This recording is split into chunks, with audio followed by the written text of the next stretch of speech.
ingliz tilidan dars beraman. IELTS instruktorman, General Englishdan dars beraman, private demak odamlarga dars berishim mumkin yoki maktabda dars berishim mumkin. Universitetdadir balkim o'zi nech pul oliy bo'ladi ingliz tili sohasida degan savol doim aktual. Keling bugun mana shu savolga barcha ekspertlarning fikrlari va bozorni analizini qilgan holatda o'zimning fikrlarimni bildirsam. Ingliz tili sohasini hozirgi holatini o'rganadigan bo'lsak, statistikalar bilan gaplashamiz. O'zbekiston aholisining 60% yoshlardan iborat va biz 33 milliondan oshgan aholi hisoblanadigan bo'lsak, hozirgi holatda bizda 10 million atrofida aynan ingliz tilini o'rganishi mumkin bo'lgan aholi istiqomat qiladi. O'quv markazlari, maktablar, bog'chalarda hatto ingliz tilini o'rgatishadi. Lekin shunga qaramasdan, hali ingliz tilini jiddiy qabul qilib o'rganishga kirishmagan aholi qatlami uni o'rganayotganlardan ko'pni tashkil qiladi. Chunki ingliz tili endi sizning hayotingizning asosiy o'rni bo'lib, uni butun mamlakat miqyosida siyosat shuni talab qiladi. Siz PhD qilmoqchisiz biologiyada, lekin ingliz tilini bilishingiz kerak. Yoki umuman boshqa sohadan bilishingiz kerak. Va bu o'z-o'zidan endi ustozlarga, aynan o'sha ingliz tilidan dars beruvchi ustozlarga imkoniyat yaratadi. Ya'ni bozorni kengaytiradi. To'g'ri, oldingi holatga solishtirganda o'quv markazlari soni, servisdagi demak o'sish va undan tashqari o'quv markazlari sohasida, umuman ingliz tili sohasida marjani tushishi bor gap, lekin bu bozor kichraydi degani emas. Siz agar ingliz tili sohasida ishlayotgan hozirgi holatingizda ustoz bo'ladigan bo'lsangiz va daromadingiz 7-8-10 million atrofida bo'ladigan bo'lsa, bu sizga limit emas. Endi hozirgi kundagi onlayn ta'limga kirib kirish, o'zingizni blogingizni ochish orqali siz daromadingizni hayolingizga siqqan summa nech pul bo'ladigan bo'lsa, o'shancha qilishingiz mumkin. Va men buni o'zimning tajribamdan, atrofimizdagilarning tajribasidan va biz nereal deb o'ylagan qo'pol aytganda pullarni topayotgan insonlar bilan aloqada, ya'ni ular bilan real ko'rishib gaplashgan odam sifatida ayta olamanki, bu sohada hali sizga joy ko'p. Nafaqat sizga, barchamizga yetarli ulush bor. Bizning vazifamiz ingliz tilini o'rganayotgan odamni u ustozdan sizga og'dirib olish emas.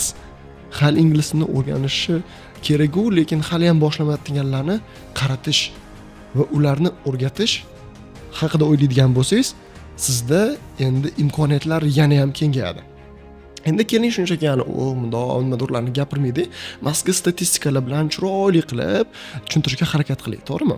O'zi birinchi navbatda siz hozir ustoz sifatida bilishingiz kerak bo'ladi, sizni o'zi qaysi etapdan keyin boyagi bez limit hayolingizga chiqqan summani topish imkoniyati ochiladi deyiladigan bo'lsa, bilasizmi, bu biroz tajriba, qaysidir ma'noda o'ziga bo'lgan ishonch va o'ziga bo'lgan ishonchning ichida kirib ketadi. Misol uchun, o'zingiz darajangiz qanaqa?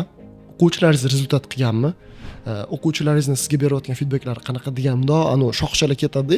O'sha shoxchalarning hammasi sizning reputatsiyangiz, shuncha paytdan beri dars bergan o'quvchilaringizning oldida hammasi qo'shilib sizning ishonchingizni bildiradi.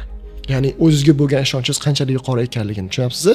Ana undan keyin bu umumiy o'zingizga bo'lgan ishonch, boyatayotgan sohadagi o'zingizga bo'lgan tajriba sizning ekspertligingizni ochib beradigan bo'lsa, shunchaki ekspertlikni o'zi hayolingizdagi summani olib chiqishingizga yetmay qolishi mumkin.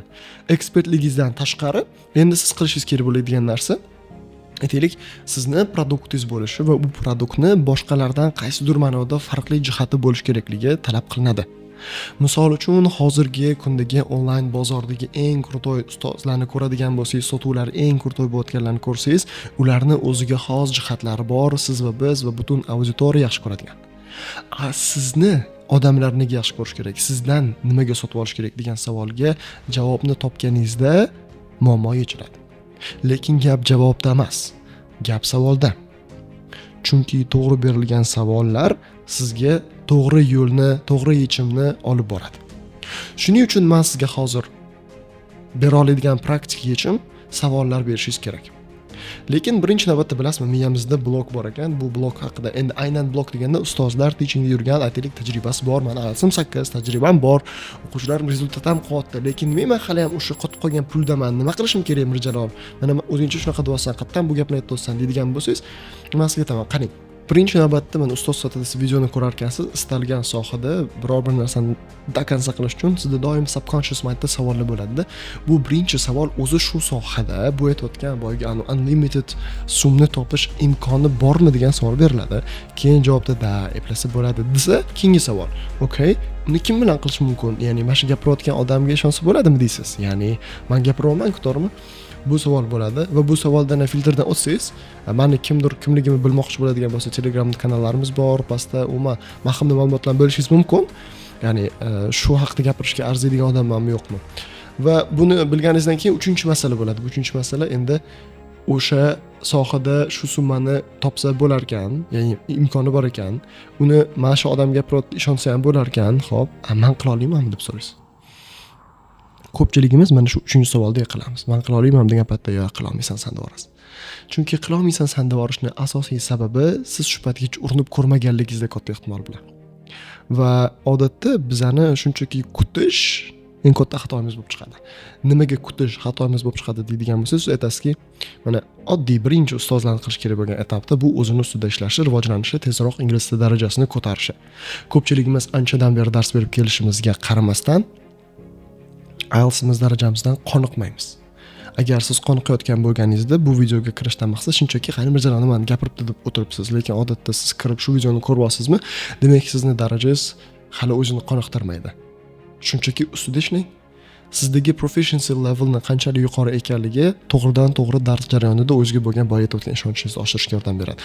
Farqi yo'q, beginnerga dars bersangiz ham, o'z aslida 7 IELTS bo'lsa ham, 8 IELTS bo'lsa ham beginner odamga dars berganda unchalik katta farq bo'lmaydi, chunki siz baribir ingliz tilini bilasiz. C1 degani boshqa-boshqada 7 zo'r, o'sha yaxshi skor ingliz tilini biladi degani. Lekin ich-ichingizdan o'zingizga beradigan o'zingizni bahoyingiz bu narsa boshqa narsa. Chunki ustozlar pul uchun dars o'tishmaydi-da, ko'p odatda to'g'rimi? Hozir biz to'g'ri pul haqida gapiryapmiz. Bu shunchaki sizga bor imkoniyatdan boricha foydalanishingiz uchun aytilayotgan narsa. Ya'ni bu yoqda mana bunaqa yo'llar bor, bu yerda yurishing shart emas degan ma'noda gapirishga harakat qilmasligi. Вот. Endi demak nimalar qilish kerak? Boya aytganimdek, siz bir o'zingiz bu narsani bosib o'tishingiz qiyin. Istalgan hozir men katta kurslarni qilayotgan odamlarni ko'rsangiz, ularni komandasi bor. Komanda professional jamoa bilan tuzilgan bo'ladi. Har bitta jamoa a'zolari A players bo'lishi kerak. Lekin aytayotganimdek, komanda tuzilishidan oldin siz o'zingiz A player bo'lishingiz kerak. Buning uchun men o'zim xayolimda biladigan narsa shuki, birinchi navbatda aytayotganimdek self development o'zini IELTS skoringizni imkon qadar kattaroq qilishingiz bo'lsa, ikkinchisi bu endi sizni o'zingizni teaching stilingizni bo'lishi, xoh onlayn da bo'lsin, xoh offlayn da bo'lsin. Uning uchun o'zingizni avval hozirgi holatingizni analiz qilishingiz kerak, o'quvchilaringizdan savollar so'rang. Nima uchun aynan sizda o'z o'qishlarini aniqlashga harakat qiling va shunga qarab turib xulosalar chiqarib, kamchiliklaringiz bo'lsa ustida ishlang, yaxshi jihatlaringizni yana ham ustida ishlab, o'sha bo'yicha zo'r bo'lishga harakat qilishingiz kerak. Ana undan keyin blogging bo'yicha ozgina bilimlarni o'zingiz ham olishingiz kerak, ming komanda bilan ishlamoqchi bo'lgan taqdiringizda ham. Tushundingizmi? Va to'rtinchisi albatta networking. Shunchaki siz yolg'iz bo'ri bo'lib hamma ishni eplay olmaysiz. Sizning atrofingizda aynan shu sohadagi insonlar bo'lsa va ular qaysidir ma'noda natijaga erishgan bo'lsa, siz ham ular bilan birga o'sish jarayonida natijaga tezroq erishishingiz mumkin bo'ladi. Bilasizmi, ChatGPT bor. ChatGPTdan foydalaning. Sizni kontentlaringizni tuzib berishga yordam berishi mumkin. Undan tashqari dars planlaringizni tuzishga yordam berishi mumkin va juda ko'p holatlarda ChatGPT sizni hamrohingiz bo'la oladi va undan siz to'g'ri foydalanib, to'g'ri savol so'ray olsangiz. Demak, birinchi savol. O'zi teachingda, aynan ingliz tili sohasida menga joy bormi, eplasa bo'ladimi degan savol. Da, eplasa bo'ladi. Teachingda hali juda ko'p bo'sh o'rni bor. Siz kirishingiz mumkin, ular sizni kutib turishibdi. Sizga mos o'quvchilar sizni kutyapti. Keyingi masala. O'sha gapirayotgan odam o'zi qilgan, ha, Xudoga shukr. Onlaynda ham, offlaynda ham o'quvchilarga dars berib kelamiz, kam bo'lmadik. Eplasa bo'ladi. Endi savol, siz qila olasizmi, yo'qmi? Buni javobini o'zingiz topishga harakat qiling. Katta ehtimol bilan javob ha. Siz shunchalik qiziqib teaching bo'yicha mana shu videoni ko'ryapsiz va buni siz eplay olasiz deb o'ylayman. Aytgancha. Aynan siz men butun video davomida gapirib kelgan inson bo'ladigan bo'lsangiz, boya aytganimdek offlaynda dars berib kelasiz, 7-8-10 million atrofida oylik olasiz va keyingi etap qanaqa bo'lishini aynan o'zingiz xayolingizda bilmayotgan bo'lsangiz va bir community izlayotgan bo'lsangiz, menda o'zimning shaxsiy mentorship dasturim bor. Bu mentorship haqida xohlasangiz batafsilroq ma'lumotga ega bo'lishingiz mumkin. Mana shu YouTube videoni pastida Google formi bo'ladi. Uni to'ldirishingiz orqali agar siz savollarga javob berganingizda bizni requirementlarimizga to'g'ri keladigan bo'lsangiz, men sizga o'zim aloqaga chiqishim mumkin bo'ladi. Lekin agar siz hali tayyor emas bo'lsangiz, shunchaki videoni ko'ring, xulosalaringizni oling. Bu video YouTube'da qoladi, bu video ochiqchasiga qo'yiladi va bu video balkim siz ko'rayotganingizda mentorship dasturim umuman yo'q bo'lishi ham mumkin. Lekin o'ylaymanki, siz ingliz tili ustozi bo'ladigan bo'lsangiz, mana shu videodan hech bo'lmasa bitta foyda olib, o'zingizni hayotiga qo'llashingiz mumkin. Bilaman, ustozlik sharafli kasb va bu kasb yetarlicha rag'batlantirishga arziydi. Ustozlar, o'zingizni ehtiyot qiling.